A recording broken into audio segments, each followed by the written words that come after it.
you strike me down, I shall become more powerful than you could possibly imagine.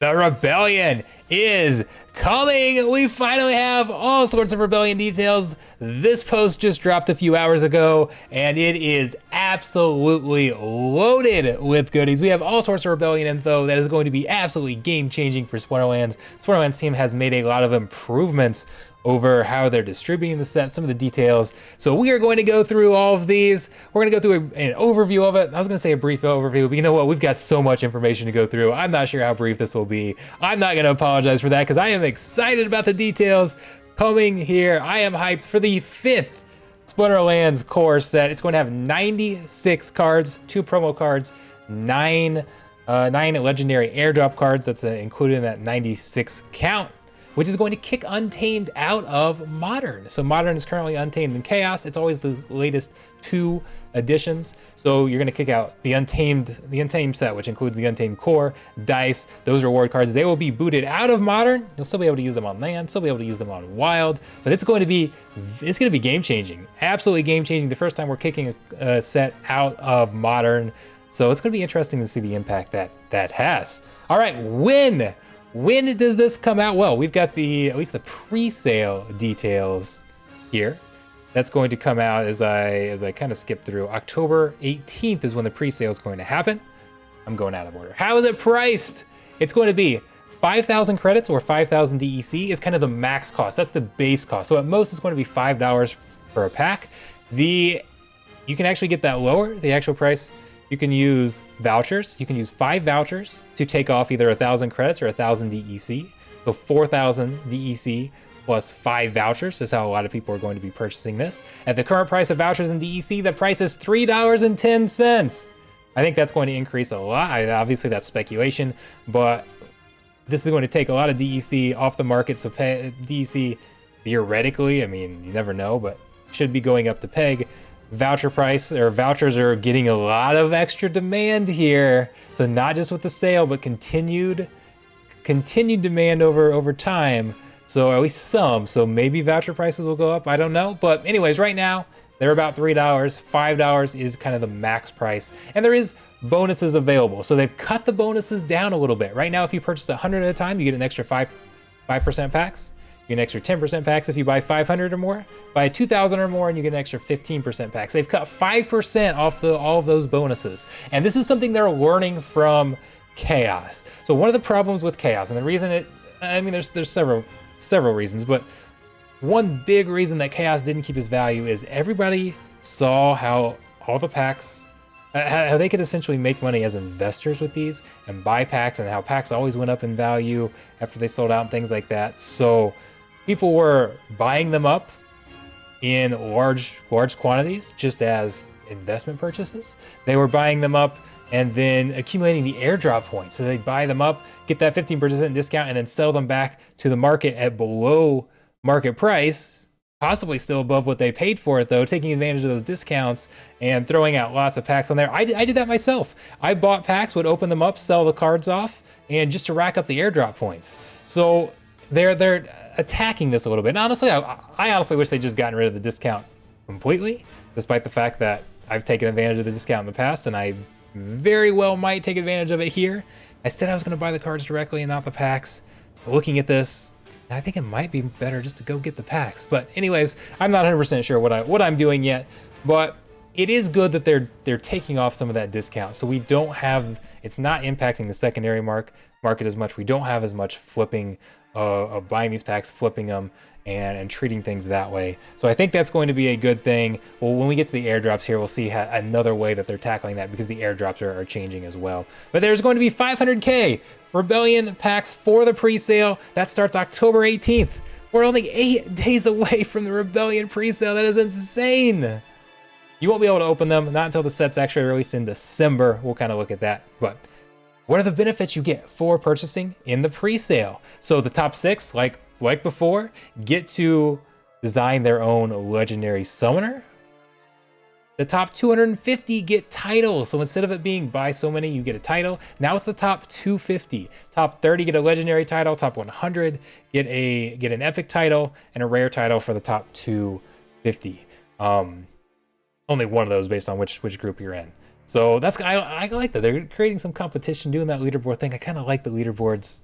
We'll see if I can place on there anywhere. But here's what I'm most excited about: the new cards.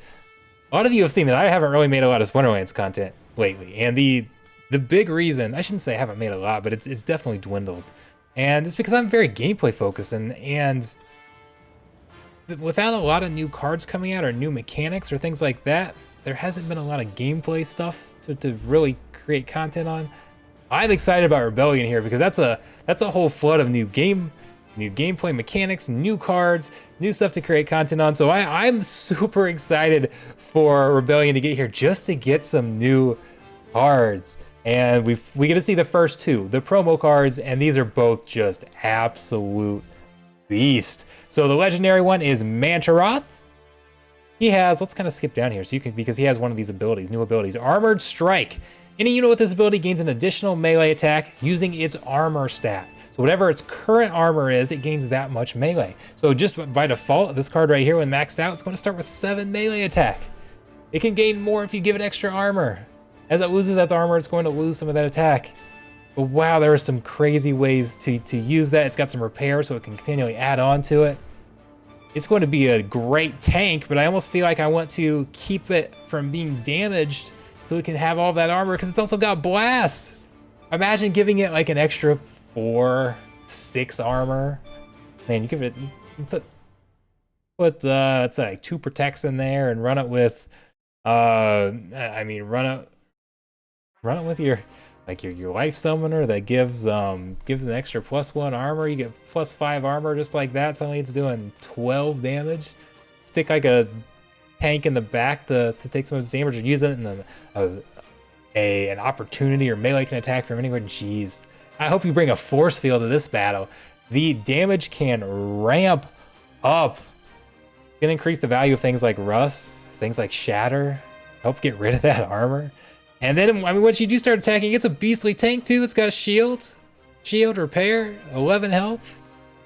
This thing is insane. And remember, these pre-sale, these are the Dr. Blight type cards. We've seen Dr. Blight's a staple card, very valuable. I think the one thing making I'm not sure if this will be as valuable as Dr. Blight just because of its mana cost. 11 mana means it's much harder. There's a lot fewer battles where you can actually fit it in.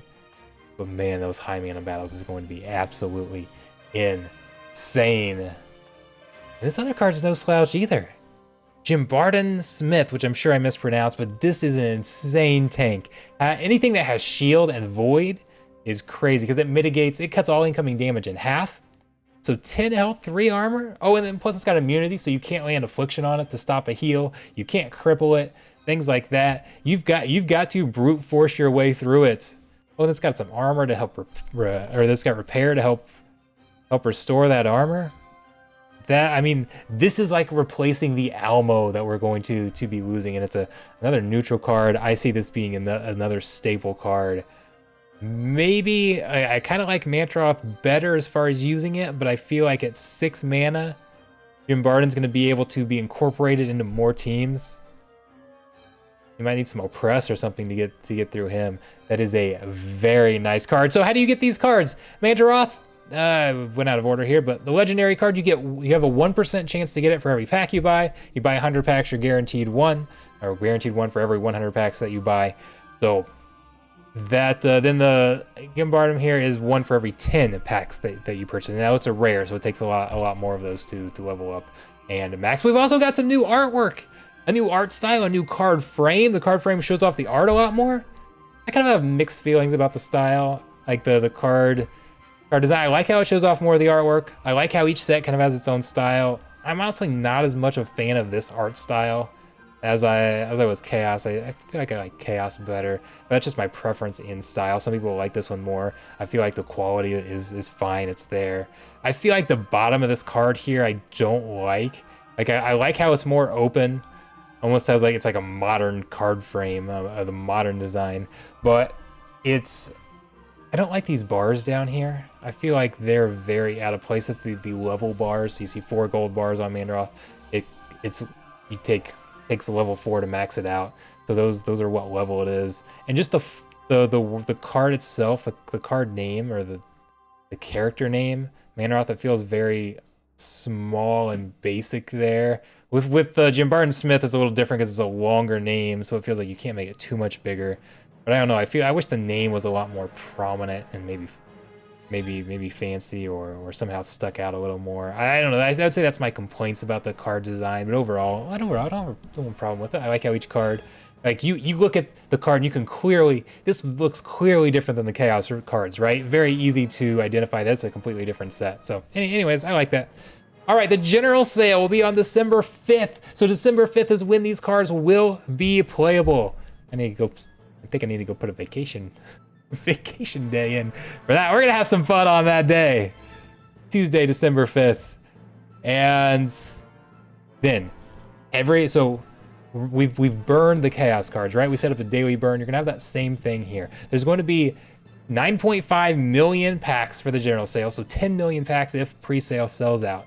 But we will go through at least 25K packs per day, because anything that's not burned or that's not sold up to 25K will be burned. And some of that will go to the DAO, some of it will just be burned for good.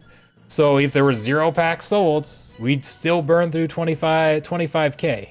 So that's going to help ensure that the set size is appropriate. We're doing that burning from the very beginning. We know exactly how long everything's good. I shouldn't say we know exactly how long. We know the maximum amount of time that it can be in sale, and we can calculate that at any given time. We can say, okay, we could always sell more per day, but at kind of at minimum, this is how long or the maximum time frame things will be. So that'll help ensure we've got a proper set size. And I was hoping things would be done a little bit differently there, but it's still a massive upgrade over how Chaos was done. So talking about new cards, new abilities are exciting as well. We already talked about Armored Strike.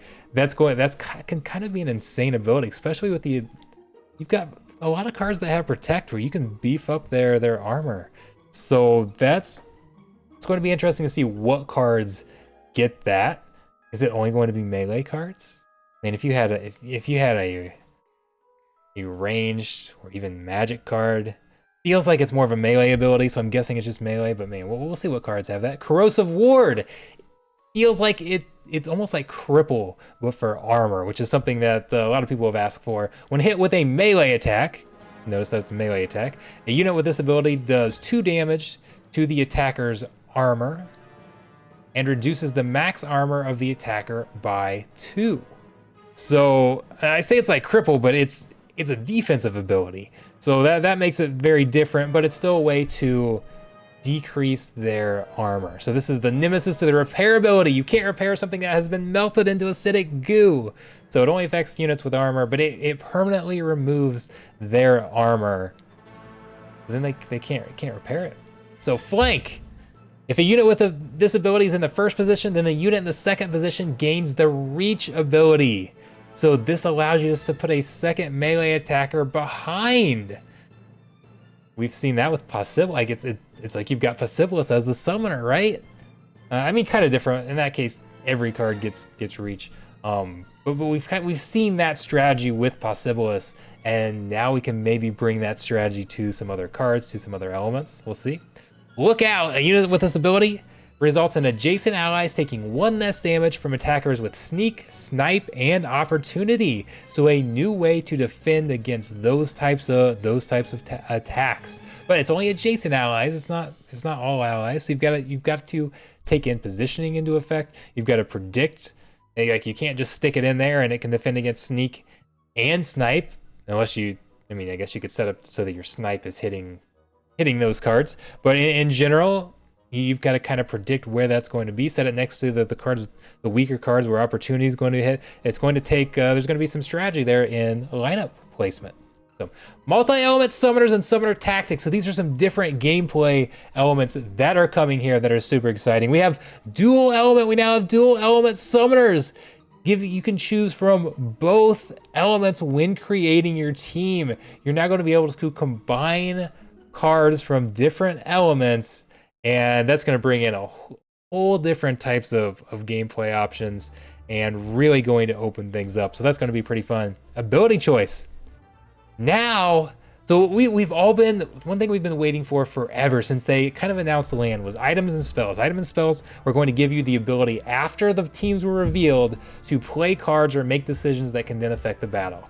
We are now getting this with some of these ability. So we've got ability choice here. It's not full items or full spells, but it's kind of going to be a taste of that. So now once both teams are revealed on the battlefield, you can determine which summoner ability to apply. So you're gonna have summoner tactics that allow you to choose different things. It's gonna show that down here below. And then target options, buff your tank or your sneak unit, in the rear, or would it be better to buff your entire team? So there's going to be ways to target who you buff or who you apply different things to. So let's kind of come down and look at this tactic stage as an example. So here we see a summoner right here, and they have the ability to either give armor to a single target.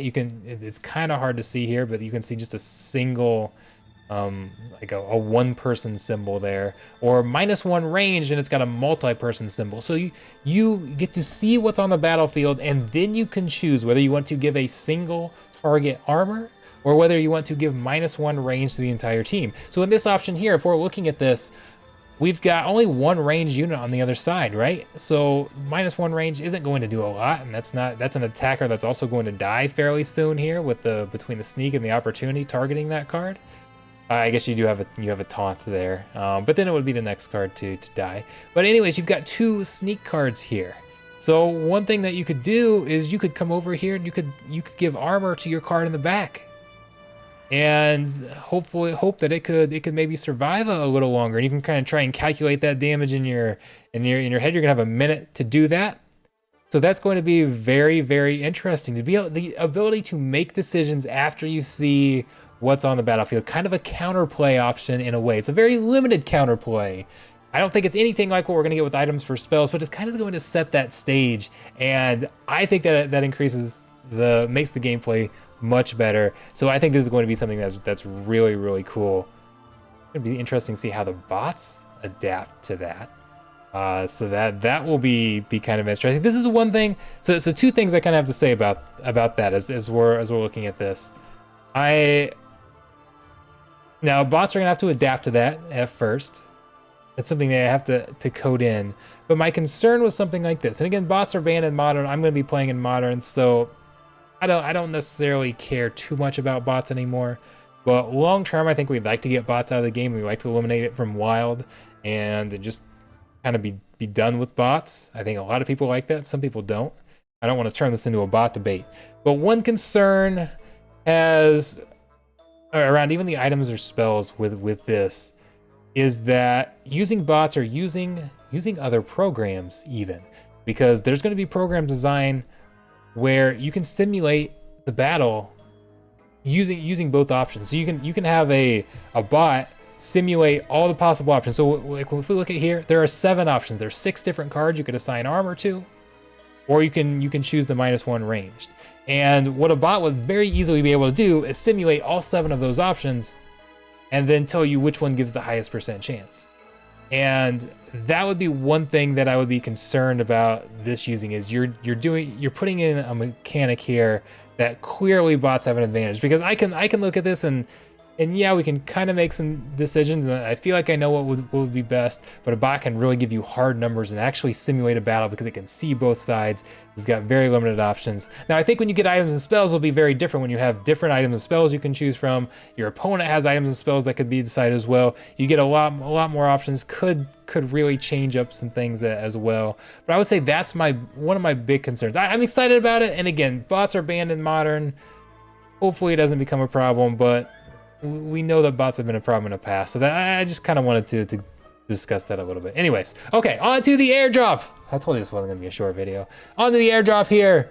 We have a brand new way of doing airdrops, and I think it is going to be a lot better. So one of the problems I talked about before is people would just buy the cards and immediately flip them on the market, putting cards on the secondary market in order to rack up airdrop points.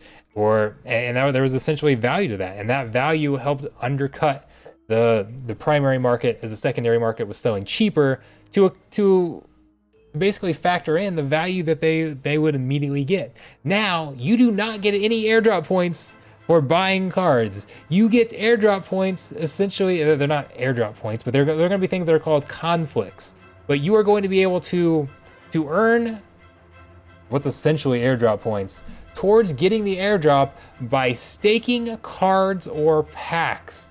So you have to own them. It does not matter where you buy them. You can buy them from the primary market. You can buy them from the secondary market. It does not matter, but you have to stake them to what's called a battle wagon. So if we come down here, so there's going to be a conflict that runs for a month.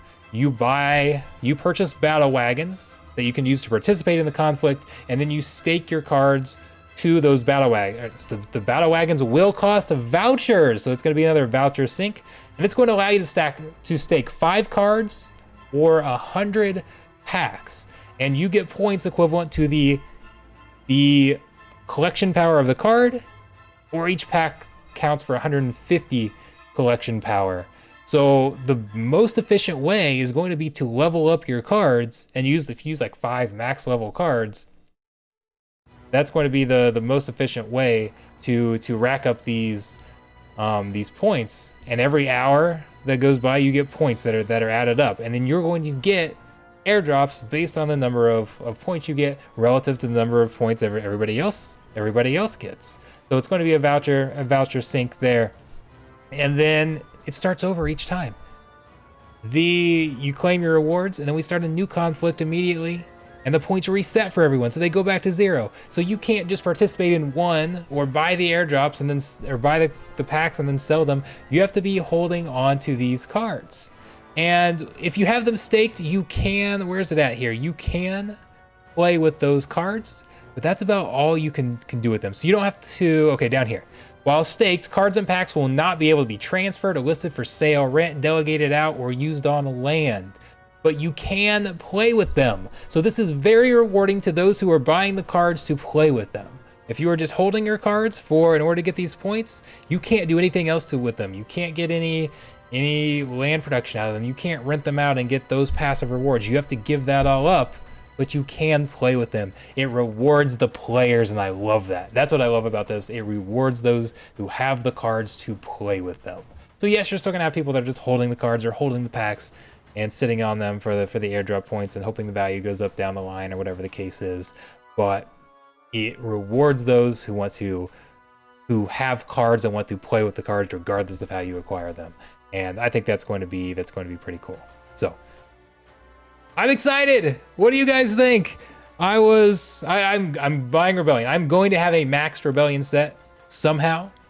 I don't know how I'm going to acquire it, whether I'm going to buy packs, whether I'm going to try and get gold foil, whether I'm going to just buy off the market as we go. I really don't know. There's still a lot of info I need and to see. I've got to run a lot of numbers, but I'm excited for Rebellion. I am absolutely stoked for Rebellion. I cannot wait. And this is just kind of like remotivated me, fired me up. It's still 2 months away before we can play with the cards. I want to play with them now. Put them on the map server now so I can play with them. I'm excited for new cards beyond anything else. And I feel like this is a major upgrade over how they did the Chaos sale. There's still some things I wish were a little bit different, but overall I'm pretty happy with the end result. And I think this is going to lead to packs. Or I think these packs, and again, this is all speculation, but I think these packs are going to hold their value much more because we're not rewarding just buying up packs to hold for airdrops, buying up packs to open them and flip. And we also don't have DEC that's way above peg and kind of threw things off. We've most likely got DEC that's going to go up. I think these are going to hold value to me more similar to the Rift Watcher packs, how we've seen those. I don't know if we're going to give packs out as rewards in the game. I kind of hope we don't, because giving out free packs also drops the value because a lot of people will sell those to fund their next rentals. So I hope we kind of cut that out completely. That's another reason that Rebellion's held value better than Chaos. So, and I don't know if the team is or is not doing that. I think we can just continue to give out the Chaos packs from the DAO. I don't know how long we have for that to last, but I hope we don't replace it with Rebellion. But overall, I feel more confident that the packs are going to hold value, so I might be willing to just buy the packs. I don't know, whatever it is, whether I buy the packs, just go buy the cards. Somehow, I'm gonna max out Rebellion. We're gonna go play with them. There's gonna be a lot of content to make around that. I cannot wait. I'm excited for Splinterlands again.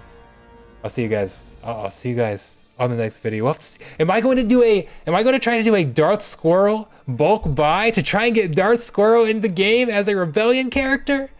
I don't know. There's so much to decide. I'm overwhelmed right now. I'm overwhelmed. I need to take a break, take a few steps back, take some deep breaths, think about things. But I'm excited. I'm excited. I hope you guys are too. See you on the next video.